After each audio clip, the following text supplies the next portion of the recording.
마태복음 6장 9절에서 13절까지 말씀을 우리 같이 한번 읽어보도록 하겠습니다.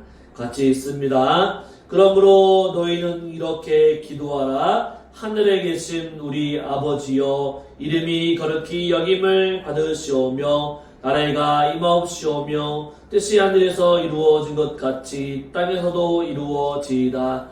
오늘날 우리에게 일용할 양식을 주시옵고 우리가 우리에게 죄 지은 자를 사하여 준 것 같이 우리 죄를 사하여 주시옵고 우리를 시험에 들게 하지 마시옵고 다만 악에서 구하시옵소서. 나라와 권사와 영광이 아버지께 영원히 있사옵나이다. 아멘. 네, 오늘 말씀의 제목은 기도의 능력이라는 제목입니다. 기도의 능력. 우리는 신앙생활을 하면서 기도가 중요하다라고 하는 말을 많이 듣습니다. 그러나 기도의 중요성을 알고 있음에도 불구하고 실제로 기도하는 것은 쉽지 않습니다. 어떤 사람은 기도할 때 우리가 하나님 앞에 기도하지만 응답이 없더라고 느껴져서 기도를 포기하는 경우도 있습니다. 또 어떤 사람은 기도가 무엇인지 잘 모르거나 어떻게 해야 하는지 몰라서 기도를 제대로 하지 못하는 경우도 있습니다. 하지만 성경은 무엇이라고 얘기합니까? 쉬지 말고 기도하라 라고 말씀해 주고 있습니다. 기도는 단순히 바로 종교적인 행위가 아닙니다. 내가 기도하게 되면 장수를 누리고 또한 만수무강을 누리는 그런 기복을 위해서 복을 달라고 기도하는 것도 아닙니다. 바로 기도라고 하는 것은 살아계신 하나님과 대화하는 것이고 신앙생활의 핵심이라고 말할 수 있습니다. 말씀, 기도, 찬양, 예배 이런 것들은 기독교의 핵심이라고 말할 수 있는 거죠.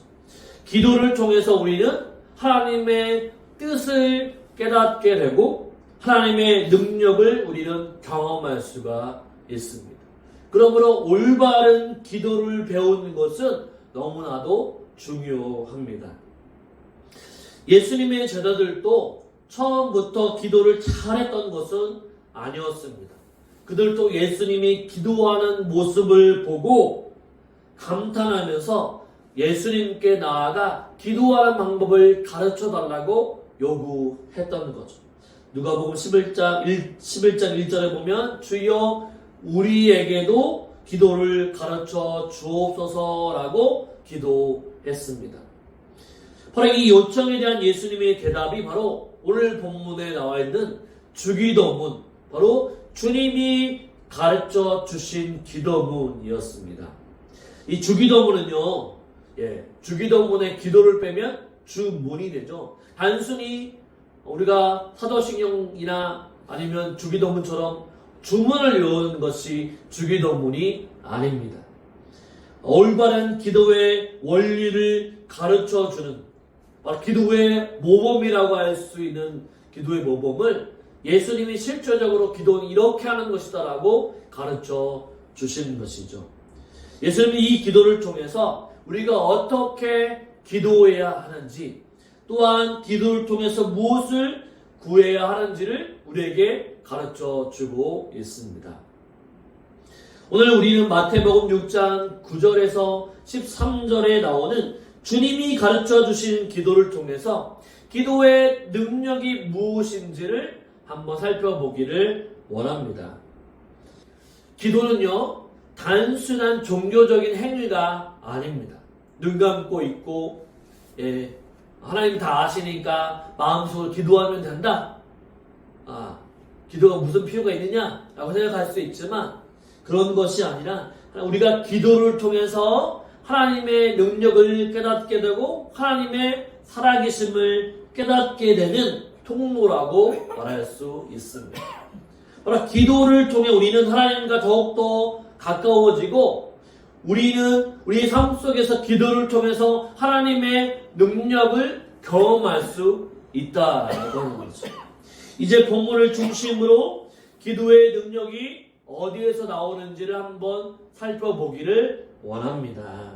첫째로 기도의 능력은요, 하나님과의 바른 관계에서부터 나온다고 말할 수 있습니다. 우리는 기도를 통해서 하나님의 능력을 경험하기를 원하지만 정작 기도하면서 응답받지 못할 때가 너무나도 많습니다.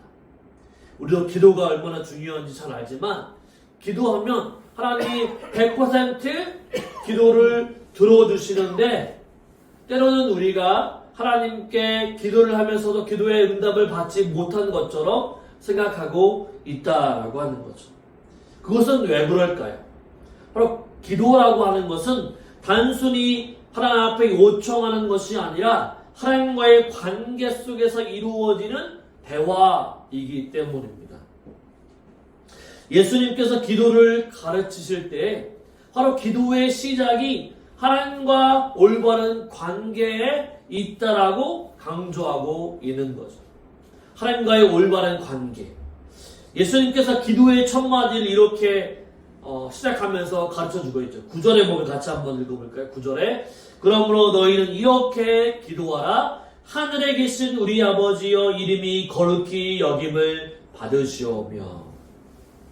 우리는 이 말씀을 너무나도 익숙하게 그 의미를 깊이 생각하지 않을 때가 많습니다. 그러나 여기에서 이 중요한 것은 무엇이냐면 하나님을 어떻게 부르고 있느냐라고 하는 거죠. 하나님을 어떻게 부르고 있습니까? 예수님은 하나님을 우리 아버지라고 부르셨다라고 하는 거죠. 네. 보통의 사람들이 하나님을 생각할 때 온 세상을 만드신 창조주, 마지막 때 우리의 죄를 심판하시는 심판자 같은 이미지로 하나님을 떠올릴 때가 많습니다. 그러나 예수님께서는 하나님을 그렇게 부르지 아니하시고 어떻게 부르셨습니까? 우리 아버지라고 부르신 것을 알 수가 있습니다. 이것은 단순한 호칭이 아닙니다.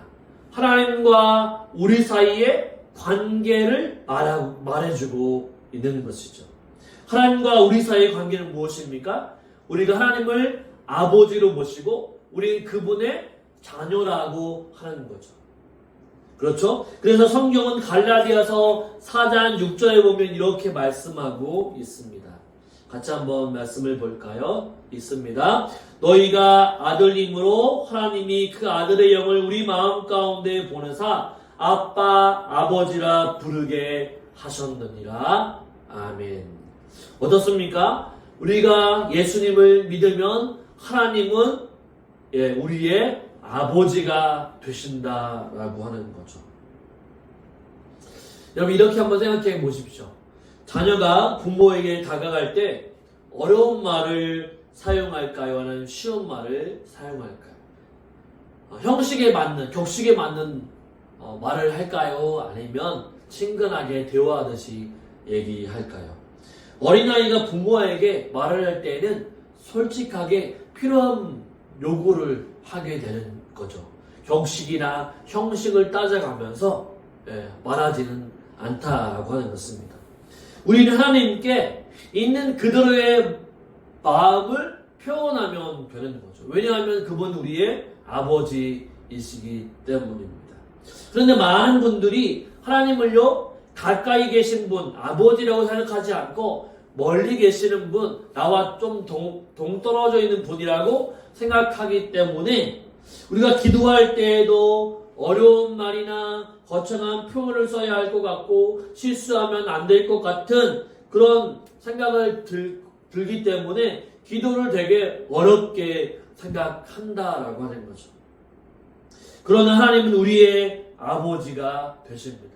아버지 되신 그분은 자녀들이 필요한 것을 요구하고 편한 대로 요구할 때 그 의도를 알고 그대로 응답해 주신다라고 하는 거죠. 또한 예수님께서는 기도의 첫머리에서 하나님의 이름을 높이라고 가르치셨습니다. 9절 똑같이 보면 하나님께서 이름이 거룩히 여김을 받으시오며 라고 말씀하고 있음을 보게 됩니다. 여기서 이름이라고 하는 것은 무엇을 얘기하는가? 단순히 호칭이 아니라 하나님의 존재와 성품을 의미한다고 말할 수 있습니다. 성경에서 하나님의 이름은 하나님의 영광과 능력을 나타내는 거죠. 그러므로 이름이 거룩히 여김을 받으시오며 라고 하는 말은 무슨 말이냐면 하나님께서 우리의 삶에서 높임을 받아주시고 우리의 기도를 통해서 하나님의 영광이 드러나기를 구하라는 거죠. 그러니까 하나님의 영광이 드러나기를 원하는 삶, 그것이 바로 하나님의 이름을 거룩히 드러내는 삶이라고 말할 수 있습니다.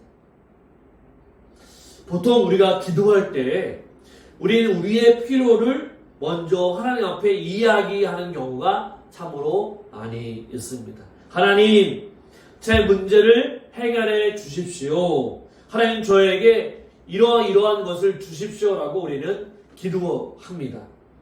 물론 우리의 필요를 하나님께 아뢰는 것은 정말로 중요하죠.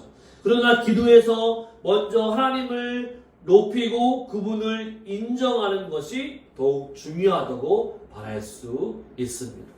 하나님과의 관계가 훨씬 더 먼저 중요하다라고 하는 거죠. 우리의 기도가 나 중심이 아니라 하나님 중심이 될 때 기도의 능력이 나타난다고 말할 수가 있는 거죠. 예를 들어 볼까요? 다윗은 기도할 때 자신의 먼저 필요한 것들을 먼저 요구하지 않고 하나님의 영광을 먼저 높였다라고 하는 거죠. 시편 8편 1절은 이렇게 말씀하고 있습니다. 같이 한번 읽어볼까요? 여호와여, 주의 이름이 온 땅에 어찌 그리 아름다운지요 라고 고백합니다. 다윗은요, 제일 먼저 어려움과 고난이 있지만 내 고난과 어려움을 먼저 해결해 주십시오 라고 기도하는 것이 아니라 하나님의 영광을 먼저 높였다라고 하는 거죠. 우리도 마찬가지라고 말할 수 있습니다. 우리가 기도할 때 먼저 하나님의 이름을 높여 올려 들어야 한다라고 하는 거죠. 우리의 시선이 이 문제의 해결에 꽂히는 것이 아니라 먼저 하나님께서 얼마나 높으신 분인지 우리의 시선을 하나님께 돌려서 높고 위대하신 분이 나의 문제도 해결하실 수 있다라고 하는 것을 먼저 확신해야 한다라고 하는 거죠. 그 확신에서부터 기도의 응답과 능력이 일어나게 된다라고 하는 거죠. 내가 기도하는데 하나님의 능력을 믿지 못하면 그 기도는 헛된 것이 된다라고 말할 수 있습니다. 그렇기 때문에 기도할 때 하나님의 이름을 높이고 하나님의 위대하심을 찬양하는 것이 되게 중요하다고 말할 수 있습니다. 예수님께서 계속적으로 또한 이렇게 기도하라고 말씀해 주십니다. 10절에 보면요, 이런 말씀이 나오죠. 10절 읽겠습니다. 나라가 임하옵시며 뜻이 하늘에서 이루어진 것 같이 땅에서도 이루어지이다. 네, 여기서 나라라고 하는 것이 나옵니다. 나라라고 하는 것은요, 성경에서 이것은 하나님의 다스리심이라고 말할 수 있습니다. 즉 하나님의 뜻이 이 땅 가운데서도 이루어지도록 기도하라고 하는 것이죠. 하나님의 뜻은요, 이미 하늘에서는 완벽하게 이루어진 것입니다. 그러나 이 땅 가운데서는 어떻습니까? 이 땅에는 하나님을 거스르는 죄악과 불순종이 가득합니다. 그렇기 때문에 우리는 기도해야 한다라고 하는 거죠. 하나님의 뜻과 다스리심이 이 땅 가운데 분명히 이루어지기를 기도해야 합니다. 어떻게 기도하냐면 하나님의 뜻이 나의 가정과 삶 속에서 이루어질 수 있도록 기도하는 거죠. 또한 하나님의 다스리심이 우리 교회와 사회 속에서 이루어질 수 있도록 기도하는 거죠. 왜냐하면 하나님께서 계신 하나님의 나라는 그 모든 뜻이 다 이루어졌지만 이 땅 가운데는 하나님의 뜻과 다스리심이 나타나지 못하고 있기 때문에 이 땅 가운데 하나님의 나라와 다스림이 일어날 수 있도록 기도해야 한다라고 하는 거죠. 예수님께서도 십자가에서 겟세마네 동산에서 십자가를 지기 전에 기도하셨을 때 어떻게 기도했습니까? 그러나 나의 원대로 마옵시고 아버지의 원대로 되기를 원합니다 라고 기도했습니다. 기도라고 하는 것은 우리가 원하는 것을 하나님께 강요하는 시간이 아니죠. 내 뜻이 있지만 하나님의 뜻을 먼저 깨닫고 그 뜻대로 기도의 제목을 맞춰 드리는 것이죠. 바로 하나님의 뜻을 깨닫고 그 뜻에 순종하는 과정이 기도의 과정이라고 말할 수 있습니다. 이제 우리의 기도를 한번 점검해 보시기를 바랍니다. 나는 하나님 아버지를 신뢰하면서 기도하고 있는가? 나의 기도는 하나님 중심적인가 아니면 내 중심적인가? 아니면 나는 하나님의 뜻이 이루어지기를 진심으로 구하고 있는가? 점검해 봐야 합니다. 기도는요, 단순한 종교적인 의무가 아닙니다. 기도는 하나님과 관계이고 하나님은 아버지로 신뢰하고 그분의 이름을 높이며 그분의 뜻을 구하게 될 때 기도의 능력이 나타나게 되어 있는 것이죠. 이것이 기도의 능력의 첫 번째 원칙입니다. 두 번째를 볼까요? 기도의 능력은요, 하나님의 공급하심을 의지하게 될 때 나타나게 되어 있습니다. 하나님의 공급하심을 의지하게 될 때 나타납니다. 기도는 단순히 우리의 필요를 하나님께 말하는 시간이 아닙니다. 기도라고 하는 것은 우리 존재 자체가 하나님께 의존하고 있음을 인정하는 행위이죠. 우리는 매일매일 바로 필요한 것이 있습니다. 우리는 먹을 것이 매일 필요하고요. 입을 것, 건강, 관계, 직장, 미래의 보장 등 미루 말할 수 없는 것들을 또 많은 것들을 우리는 필요를 해가면서 가지고 있는 거죠.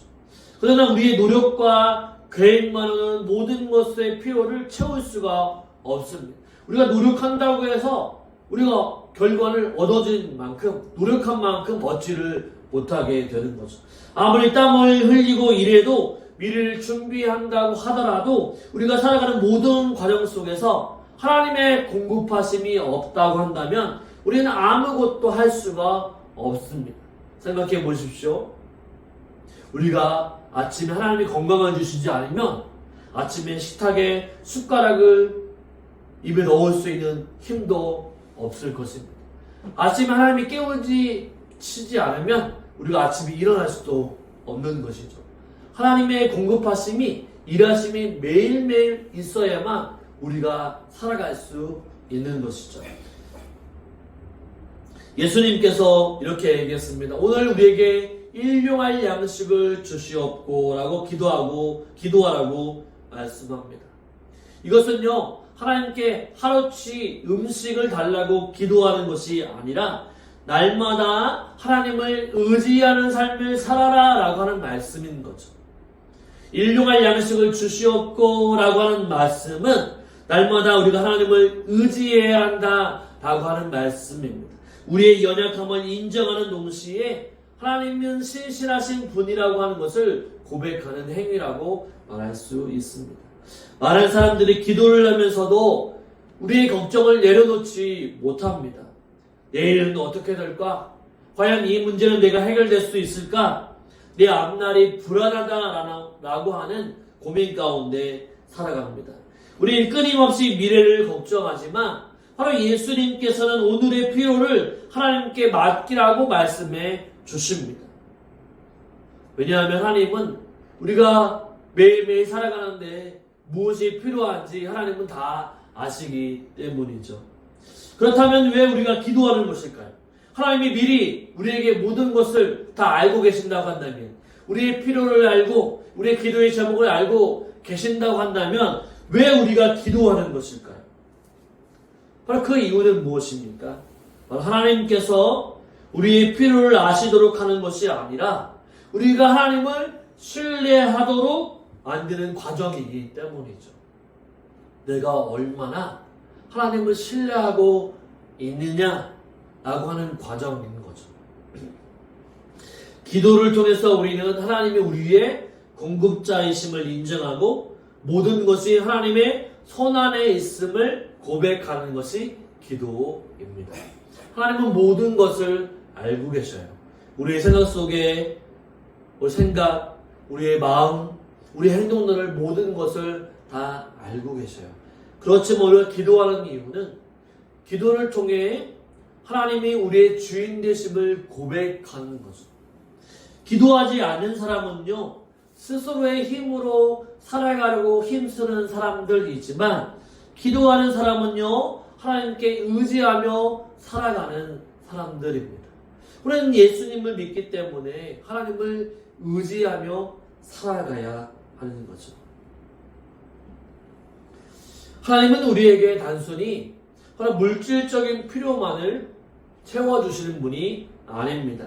우리의 영적으로도 우리의 영이 살아날 수 있도록 날마다 하나님의 은혜와 말씀을 채워주시는 분이십니다. 우리는 육체적으로는 밥을 먹고 음식을 먹고 살아가는 사람들이지만 영적으로는 하나님의 말씀과 기도가 있어야만 우리가 살아갈 수 있는 사람이기 때문이죠. 하나님은 우리가 기도할 때 우리의 영혼도 채워주시는 분이십니다. 예수님을 믿지만, 하나님을 믿지만 기도하지 않은 사람은 메말라 있고 영적으로 굶주려 있는 사람입니다. 하지만 바로 하나님을 믿고 기도하는 사람은 바로 영이 배불러 있는 거죠. 가득 차 있는 거죠. 왜냐하면 하나님을 그만큼 믿고 의지하며 살아가고 있기 때문인 거죠. 그래서 예수님께서 우리의 필요를 구하는 기도를 멈추지 않으셨습니다. 12절에 보시면 이런 말씀이 있죠. 우리가 우리에게 죄 지은 자를 사하여 줄 것 같이 우리 죄를 사하여 주시옵고. 이 말씀은 두 가지의 중요한 의미를 가지고 있습니다. 첫째는 우리가 하나님의 용서가 필요한 존재라고 하는 거죠.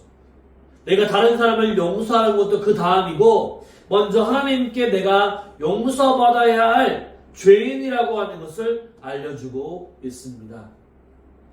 우리 모두는 죄인이며 날마다 실수하는 연약한 존재입니다. 사람들은 때때로 자신의 죄를 가볍게 여기면서 스스로를 바로 종주하며 하나님께 나아가기를 주저합니다. 하지만 하나님께서는 우리에게 예수 그리스도라고 하는 바로 구세주를 허락해 주셨고, 예수님께 나오는 자마다 그 모든 죄가 씻겨지고 우리가 하나님 앞에 또 나아갈 수 있는 은혜를 얻게 된 거죠. 우리가 필요를 채워달라고 요청하는 기도의 시간이 정말 중요한 것은 무엇이냐면, 우리가 기도를 통해 우리의 마음이 깨끗해진다라고 하는 거죠. 우리의 죄가 예수 그리스도로 사해지는 죄의 고백을 통해, 회개를 통해 우리의 마음이 정결해지는 시간을 가지게 된다라고 하는 거죠. 내가 죄인이고 나는 연약하고 하나님밖에 없음을 고백하는 시간. 두 번째로는요, 기도는요, 다른 사람, 내가 하나님 앞에 먼저 용서받은 것처럼 이제는 다른 사람을 용서해 줄 수 있는 마음을 가지는 능력을 가질 수 있다라고 하는 거죠. 기도를 통해 우리 그렇게 깨닫습니다. 내가 하나님 앞에 용서받을 수 없는 존재이지만 내가 용서받았으니까 이제 내가 받은 그 용서도 너무 큰데 이제 다른 사람들에게 내가 용서하지 않을 수 없다라고 하는 것을 깨닫게 되고, 내가 다른 사람을 용서할 수 있는 힘이 생기게 되는 거죠. 기도는 바로 그런 능력을 우리에게 허락해 주는 것입니다. 용서는요, 우리의 감정이 아니라 순종의 문제라고 말할 수 있습니다. 우리가 기도하게 될 때, 그 아무리 힘들고 용서받지 못할 죄인이라 할지라도, 내가 용서해주지 못할 사람이라 할지라도, 우리가 기도하고 하나님께 붙들고 나아가게 되면 모든 사람들을 용서할 수 있다라고 하는 거죠. 왜냐하면 내가 하나님 앞에 너무나도 큰 죄인이기 때문입니다. 내가 너무나도 큰 죄인인데 하나님께서 이 죄인도 용서해 주셨기에 인생의 다른 사람들에게도 우리가 용서할 수 있다라고 하는 거죠. 기도는 여러분 단순한 요청이 아닙니다. 기도는요, 우리의 마음을 정결하게 하고 하나님의 마음을 신뢰할 수 있는, 하나님을 신뢰하는 훈련의 과정입니다. 하나님을 의지하는 기도의 삶을 살아갈 때 우리 더 이상 염려에 사로잡히지 않고 용서와 사랑을 실천하는 성숙의 신앙을 가질 수가 있는 것이죠. 이제 우리의 기도를 점검하고 더 깊고 하나님을 신뢰하는 기도를 통해 능력 있는 삶을 살아갈 수 있는 저와 여러분의 삶이 되시기를 주님의 이름으로 축원을 드립니다. 아멘. 셋째, 기도의 능력은요, 영적인 전쟁에서 승리하게 한다라고 하는 거죠. 우리가 눈에 보이는 세상은요, 이 세상은 살아가지만 사실은 눈에 보이지 않는 영적인 전쟁 가운데 우리는 살아가고 있다라고 하는 거죠. 삶 속에서 우리는 끊임없이 유혹을 받고 때로는 악한 생각이 우리의 마음을 사로잡을 때가 많이 있습니다. 삶 속에서 우리 끊임없이 유혹을 받고 때로는 악한 생각이 마음을 흔들며 원하지 않는 죄악의 길로 빠져들 때가 많이 있습니다. 예수님께서는 이런 영적인 싸움에서 승리하기 위해서는 반드시 기도해야 한다라고 가르쳐주고 있습니다. 예수님을 보십시오. 예수님은 겟세마네 동산에서 어떻게 하셨습니까? 기도하셨죠. 기도하셨습니다. 십자가 짊어지시기 전에 예수님은요, 기도하셨다라고 하는 것. 그 영적인 전쟁에서 승리하기 위해서는 기도해야 한다는 사실입니다. 그래서 주기도문의 마지막 부분에서 예수님은 제자들에게 이렇게 말씀해 주고 있습니다. 13절 말씀을 한번 읽어볼까요? 13절 말씀 같이 한번 읽어보겠습니다. 우리를 시험에 들게 하지 마옵시고 다만 악에서 구하옵소서. 나라와 권세와 영광이 아버지께 영원히 있사옵나이다. 아멘. 이 말씀 속에서 우리가 영적인 싸움에서 승리할 수 있는 비결을 세 가지를 가르쳐주고 있습니다. 첫째로 우리는 스스로 유혹을 이길 수 없다라고 하는 원리입니다. 우리 삶에는 다양한 유혹이 찾아옵니다. 먹을 것도 있고요, 물질에 대한 욕심도 있고요, 때로는 분노와 미움도 있고, 때로는 교만과 게으름이라고 하는 것들이 우리를 넘어뜨리려고 합니다. 이러한 유혹 앞에서 우리는 흔들릴 수밖에 없는 거죠.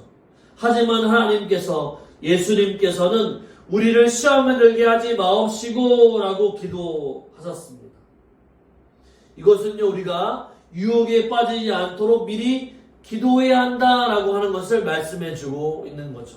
시험이 찾아올 때가 아니라, 시험이 찾아와서 우리가 그때 기도하는 것이 아니라 시험이 오기도 전에 미리 기도해야 한다라고 하는 것을 말씀해 주고 있는 거죠. 만약에 하나님, 내가 이런 고난이 닥치게 될 때, 이러한 시험이 온다고 한다면 그런 시험을 물리칠 수 있는 믿음을 갖게 하시고 그런 것들이 오지 않도록 역사해 주십시오라고 기도하는 거죠. 또한 내가 우리 마음에 시기와 질투가 있다고 한다면 하나님, 그런 마음들이 오지 않도록 역사해 달라고 기도해야 한다라고 하는 거죠. 그래서 예수님은 제자들에게 시험에 들지 않게 깨어 기도하라 라고 말씀해 주고 있습니다.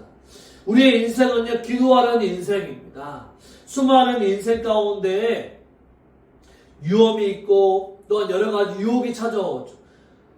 그런 사탄의 시험들이 찾아오게 되면 대부분의 사람들은요, 무너지게 되어 있고 또한 그 유혹에 또한 빠져들게 되어 있다라고 하는 거죠. 그런 시험에 이기기 위해서는 우리는 분명히 바로 기도해야 합니다. 둘째는 하나님께서 우리에게 시험에서 피할 길을 열어주신다라고 말씀해 주고 있습니다.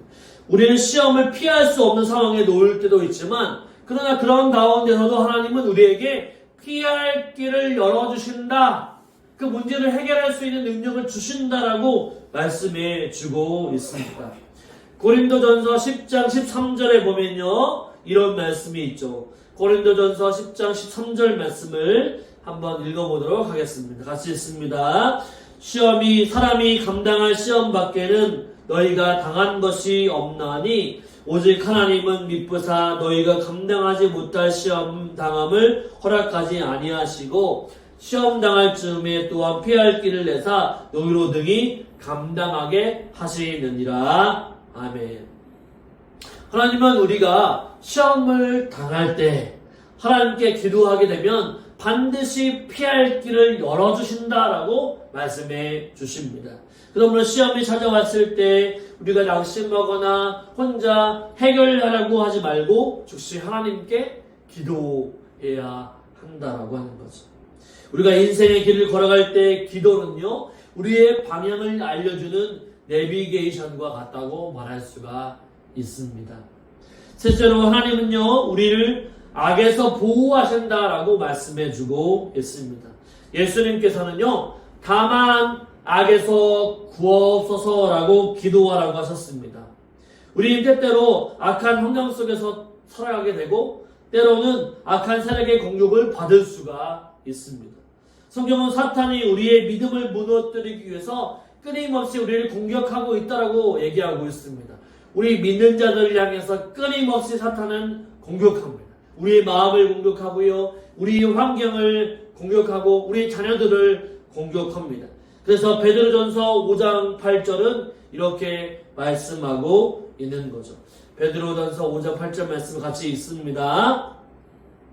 근신하라 깨어라 너희 대적 마귀가 우는 사자같이 두루 다니며 삼킬 자를 찾나니. 아멘. 근신하라 깨어라라고 얘기하고 있습니다. 사탄은 우리를 끊임없이 공격하고 시험에 들게 하기 위해서 공격하고 있는 거죠. 그렇기 때문에 우리는 이 시험의 유혹에 바로 승리하기 위해서 기도해야 한다라고 말씀해주고 있습니다.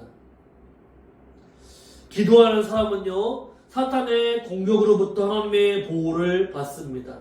우리가 하나님께 악에서 구해달라고 간구할 때, 하나님 이 시험에서 유혹에서 건져 주시옵소서라고 기도하며 간구할 때 하나님은 분명히 우리를 지켜주십니다.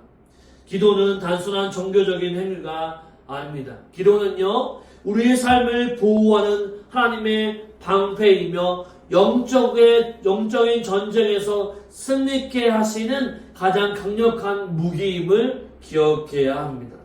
그러면 저와 여러분, 우리는 기도하며 살아가야 합니다. 우리는 얼마나 하나님 앞에 기도하고 있는가. 내가 응답받기 위해서, 나의 문제를 해결받기 위해서 기도하는 것이 아니라 하나님이 우리의 아버지이시고 우리가 그분의 자녀임을 깨닫고 하나님께서 모든 것을 해결해 주실 것을 알고 우리가 그분의 능력을 붙잡고 기도하는 것. 또 한 번만 아니라 하나님이 우리에게 내가 다른 시험과 유혹에, 세상의 유혹에 시험 들지 않기 위해서, 승리하기 위해서 바로 기도하는 것임을 분명히 깨닫고 우리가 날마다 기도하는 인생, 어떤 문제를 만나더라도 먼저 기도하는 인생으로 살아갈 수 있는 저와 여러분의 인생이 되시기를 주님의 이름으로 축원을 드립니다. 아멘.